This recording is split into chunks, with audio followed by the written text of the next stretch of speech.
What is shamanism? To dive into the question, it is important to examine examples of prehistoric religions. Some of these examples include prehistoric cave paintings and other ancient artifacts. Another useful tool to study is ancient artifacts. A good example of this is the Pashupati seal, which is found in the Indus Valley. What is shamanism? Shamanism can be understood to be a category in which select characteristics and techniques are placed along with an attitude of primitive longing and civilized discontent. For the neo-shamans in the 60s and 70s, shamanism was a representation of their societal views and desire for freedom from modern society. For Siberians and other cultural groups,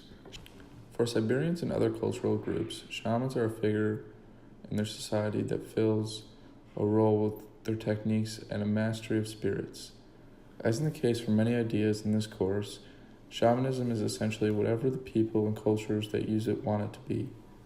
The way the term or idea is used is what is important to understanding what shamanism is. There is a belief that shamanism is the earliest religion, but it presents several issues despite the archaeological evidence. Some of the beliefs assume that the shamanism is the universal origin of religion.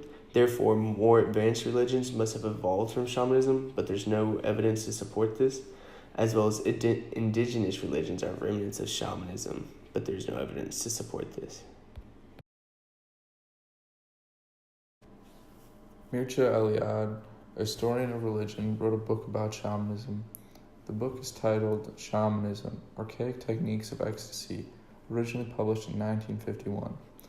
In this, he reduced the characteristics of Evenki shamanism to a set of practices that are found in various cultures around the world. He was very influential because he universalized the term shamanism.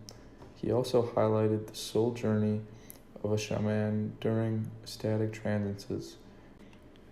He also opened the door for other scholars to study shamanism. Two other scholars of shamanism include Pierre Vitebsky, who wrote a book titled Shamanism in 1995. He noted similarities in cosmological descriptions between different shaman groups around the world. Two examples can be seen in Siberian and Western Ojibwe shamans.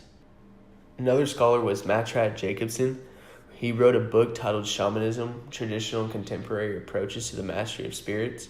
He focused more on the passive experience of shamans, such as possession states and the gendering of shamans. The males were known as shamans, and they are conscious of mastery of spirits, as the females were the mediums, unconscious possessions by spirits. Their distinctions between these two can be seen in many shaman groups worldwide.